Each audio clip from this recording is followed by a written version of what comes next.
Now, as Sipho, I came here in 1984.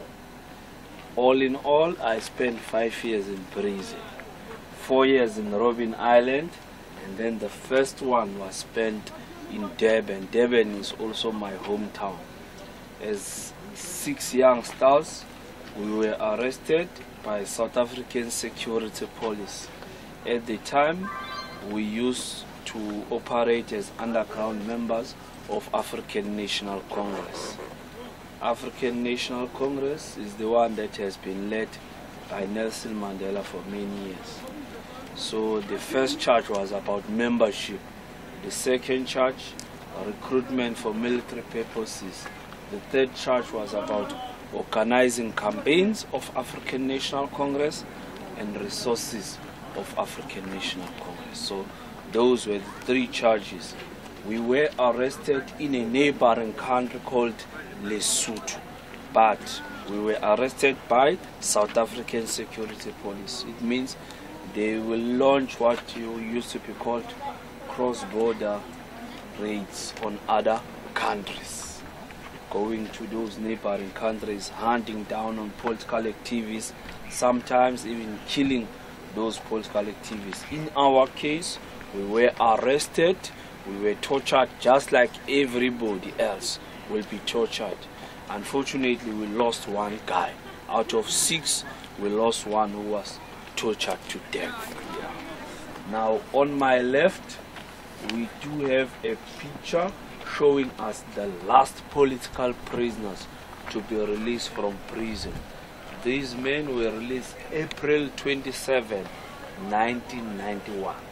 Last political prisoners to be released from Robben Island. At the time, we were already in some kind of a transition as a country, going towards a democratic country. So it was against that background that these people were released from prison before finishing their jail terms. Now, do you do similar studies or different?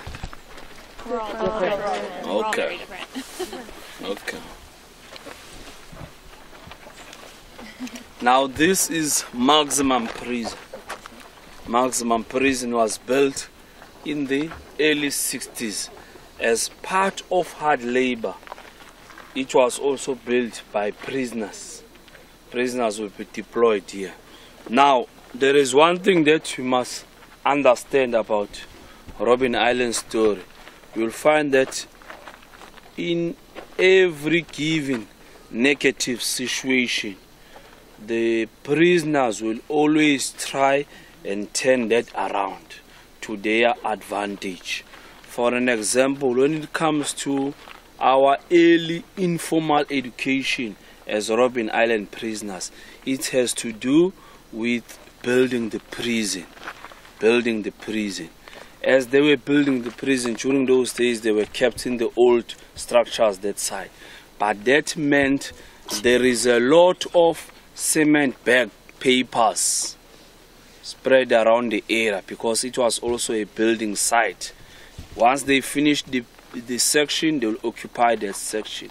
Now these cement bags that were all over this place were used by prisoners as writing material when they were starting their informal education in the early 60s. What happened is that out of hundreds and hundreds of prisoners that were here, at least 400 men were illiterate in the early 60s coming here, were illiterate. No schooling, no ability to read and write. And then they realized that, okay, we can actually take these cement bag papers and then back in the cells, we cut them properly and use them as writing material when teaching others the basic skills of reading and writing. So that is how it started, literally on cement bags. Okay, that's another picture. These men were here invited by Robben Island Museum. The idea is to bring all people who were in this prison so that they can share their stories with the museum, so that those things can be documented properly. So that is one of the groups that was here earlier, a few years ago. We call them reference groups. We come as small groups all the time so that we can tell about about our prison experiences. These men were taking a picture in front of this section. This section is called F section. Myself, I also stayed in this section at some point. Maybe you have noted a few things here. Diets of prisoners, but it was arranged along racial lines. That was the big issue about the prisoners' diet. Not just the poor quality, even racial classification. Right up to 1978. In this prison, this was the order of the day. Diet arranged along racial lines. Of course, political prisoners will always be opposed to this thing, will try and undermine it, try and nullify it. Eventually, this was stopped in 1978. And then the other one is the identity card. You'll get that on your first day in prison. It used to be a small pocket-sized card. Wherever you are, your card had to be in your possession, so that if you break some rules or they have an issue with you somewhere at workplace, they will take your card and then make a report at the back of your card. The other thing with the card is that it will have your prison number. This will be like your name in prison. The guards will normally call you by a prison number. For this gentleman, Belenaya, his prison number was 6964. 64, he came in 64. 69, he was brought as the 69th prisoner. I came here 84, having been brought as the 24th prisoner. So my prison number was 2484. The other one that you always see in the media, 466-64, that was prison number for Mandela. 466-64. 64, he came in 64. 466, he was brought as the 466th prisoner. So that is how they arrange your prison numbers. Your personal belongings will be your prison uniform, your letters from your loved ones, your photos from your loved ones, and some books. Books, because State Library, Cape Town State Library will be allowed to send some books to this prison. Books, because as prisoners we also demanded that we want to study in prison and improve our education. At some point, that was given to prisoners, so you'll also have books for those purposes when you are studying, improving your education. These mats were used when people were still sleeping on the floor from early 60s to 1975. Each man will have his mat sleeping on the floor, and then down there you get 3 toilets and 3 showers. 3 toilets and 3 showers. These speakers will be used for 2 main reasons: to communicate instructions or messages to yourselves. At the same time, they will convert those into listening instruments, especially after lockup, knowing very well that you will be having lots of political conversations or lots of sensitive conversations. Secretly, they activate the buttons from that side and then listen to those discussions and conversations. That is how they will use those. Yeah. Now, I'm going to concentrate on what we'll try and do as prisoners. You'll get prisoners kept in 8 different sections. 5 will be similar to this section, like this one. And then the other 3 were single cell sections that side. Now, average maybe 800 prisoners, 900 prisoners in a prison. You are so many of you, you try and organize yourselves into section committees. That was your backbone now. In yourselves, in your sections like here, you may be having maybe 100 people, because you get about 30 in a big cell on average. 30 times 4, that takes to 220. Average, maybe 100 people in a section. You have your section committee. Your section committee will deal with your political programs, will deal with your social issues to make sure there is coordination, there is respect, there is unity, and there is order. There is order. And then your section committees will also deal with personal issues, because people face different personal circumstances as they are in prison. They must be assisted, they must be helped, they must be advised at some stage. So your section committees deal with those things. Now, flowing from those section committees, you'll have 4 main activities taking place in the cells every day. 4:30, we have finished your prison work. 4:30, final lock-up. All the prisoners are locked in their cells. 4:30 in the afternoon. You start with your political classes, political education classes. It's not political classes that are encouraged or arranged by the authorities. It's your own thing as liberation movements, your own brand of politics. Your leaders who are kept in the single cells will prepare lots of political literature, so that when you are conducting these classes, you use that literature. You do your political education for about 1.5 hours every day. You'll get about 2 guys leading and facilitating that class, and then the rest of you can follow, debate issues and discuss. 1.5 hours is okay. After finishing political classes, you do what was called news reading and news analysis. Where do you get those news? Sometimes you steal newspapers. You steal newspapers from the harbor, from the offices. You also talk to some few guards that you think are lenient to give you a few newspapers. You also talk to criminal prisoners who are kept in another prison that side to give you some newspapers, and then your section committee at the end of the day will put together a news bulletin. Only political news, only political news. You have one guy who's a news reader. Read those news and then you analyze as a group. Read the second article, you analyze the article as a group. Read the third article and analyze. The exercise of reading and analyzing helps you to have some common understanding of political developments unfolding outside the prison. At the same time, as a liberation movement, you can see, you can evaluate yourselves as a liberation movement. How are you progressing?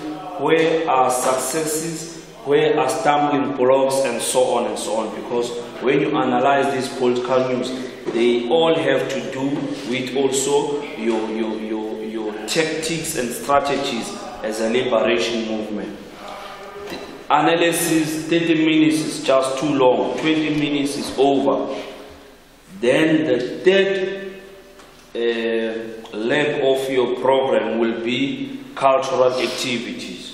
Because we are already in a stressful environment, it was always important to find ways of releasing stress. We will sing lots of freedom songs.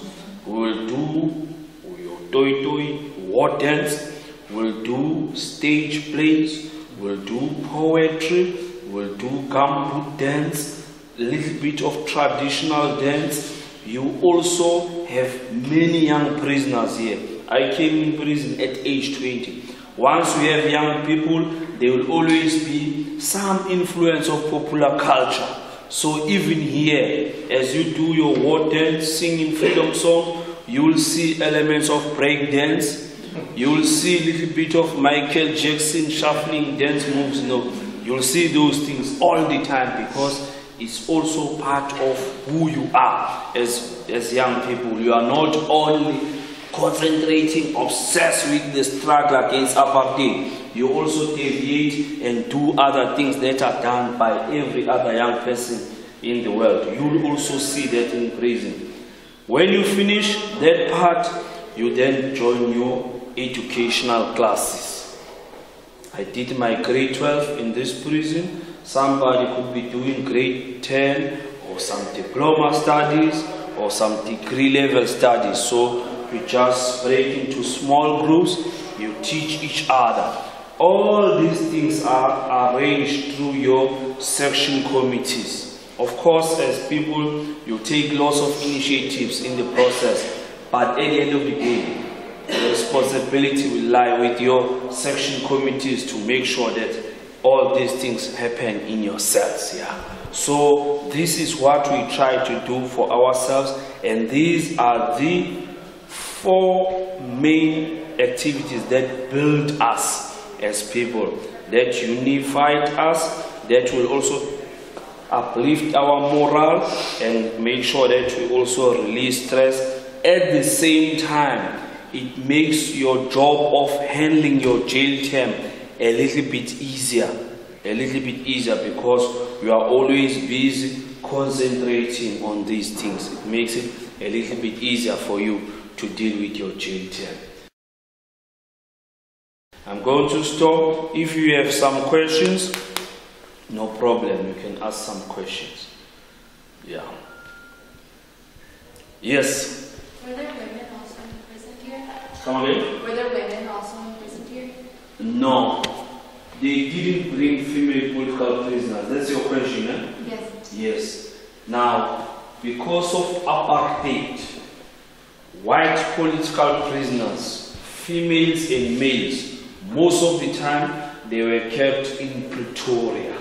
Yeah, they were not brought here. And then in Kroonstad prison, you'll also get more female political prisoners, maybe from other racial groups, yeah, coloreds, Asians, and Africans, but never in Robben Island. Yeah. Did the wardens and the people who are guarding you know of this education program that's happening? Yeah. But I think I must say, we would have loved to have everybody, strictly in a political sense. Eh? Yes. Well, as a 20-year-old, yeah, I'll bet you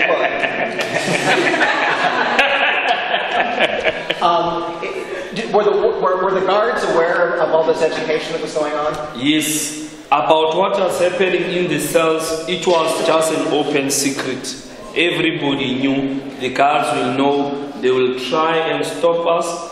They will sometimes, storm the cells, 2 a.m., 12 p.m., confiscate your literature.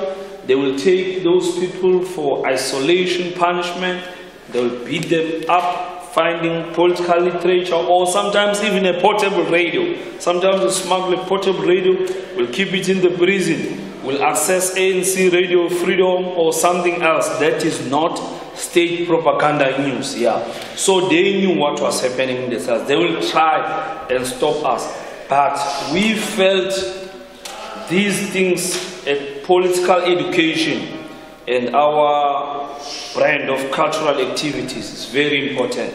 We cannot compromise, no matter the punishment, but you must just carry on. Yeah. They will confiscate things one night. Next evening, we have the backup material in the cells. Yeah. Because there was so much of political literature in this prison. Yeah. Any other question? Did you have any interaction with some of the senior prisoner leadership, Mandela or others? Yes. Mainly through the political literature. That is how we connect with the leaders, because we must also debate their political literature. We'll send back our views and so on. But when it comes to, direct communication, that was very rare, because they were isolated their section was treated like a prison within a prison. Honestly speaking, we'll see those leaders by chance,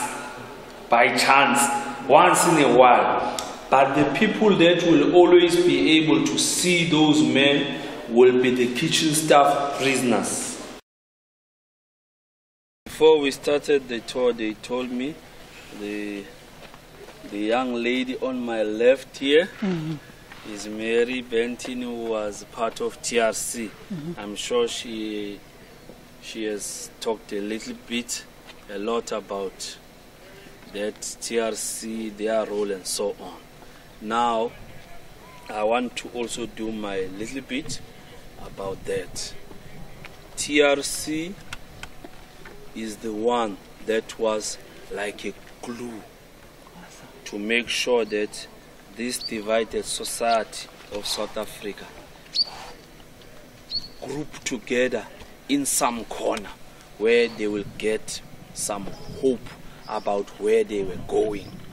Because before that, we were in many different corners, not trusting each other, fighting each other all the time.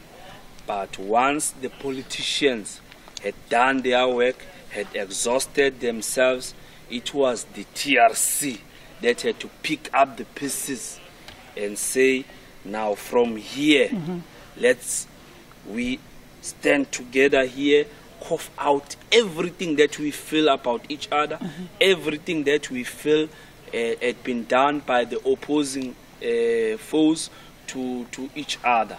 And then after having coughed out all those things, we can then find a one track going forward. Right. It was the TRC that had to do all that dirty job. It was not an easy job.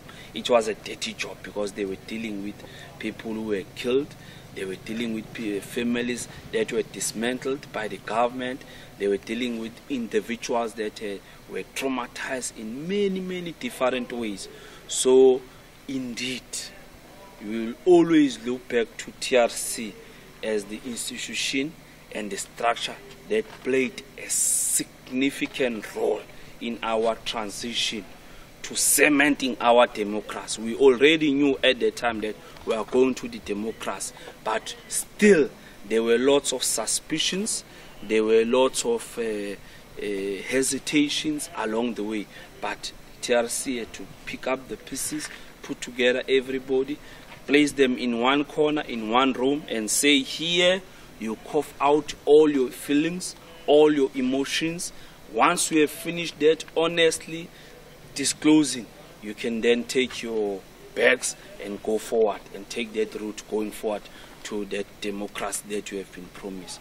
In those few words, we want to salute you guys for the role that you played. It was not an easy thing to do, always very, very difficult. Myself, I went to TRC to say my story and all that, so I was exposed to TRC in that way.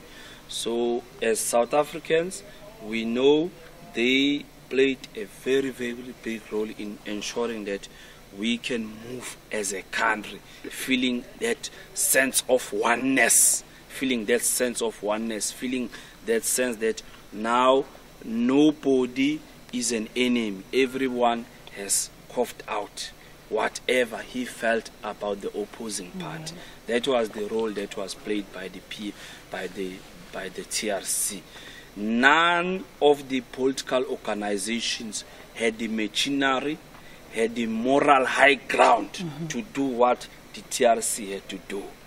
None. It was only the TRC that had that clout, that power, and that imagination to do the job that they did. And indeed, you can talk to lots of people. They really benefited from the efforts of TRC in many ways, This is Mr. Walter Sisulu, Mr. Nelson Mandela, and then here they are doing prison work, nabbing stones, using 4-pound hammers, 12-pound hammers, but here it's just ordinary work. Now, These two pictures were taken in 1965.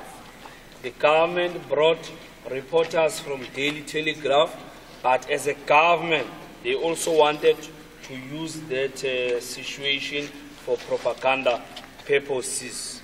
During those days, this was your normal uniform, but to have good images about Robben Island, all the political leaders were given new uniforms.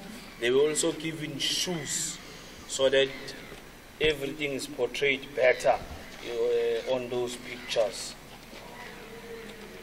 The reporters were not allowed to talk to the leaders. They were just told you can take pictures of people here. So the government ended up saying these are criminal prisoners and these are political prisoners. You can see they are having proper prison uniform and they are not doing hard labor. But after the reporters had left, these uniforms were taken back, and following day, these leaders were also taken to the quarry as usual, doing quarry work. This one, recent times, brought by Robben Island, like I said earlier on, for the purposes of documenting their stories. Now, this garden was used for these purposes, since these leaders will also be communicating with our liberation movements outside the prison, also writing lots of political literature inside the prison. They find it safer to hide and bury their political literature in this garden. Even the material of Long Walk to Freedom, before it was smuggled out of the prison, it was hidden and buried here.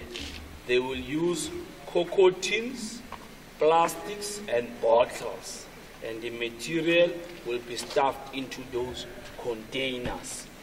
It was indeed a safe area. They used it for those purposes up until 1978. In 1978, the government started building these walls, taking these leaders by surprise. Early in the morning, when they were digging trenches, lots of political literature was discovered in the ground. Lots of it. So it was then that the authorities were made aware that this is not just a garden, they also use the space to hide their literature.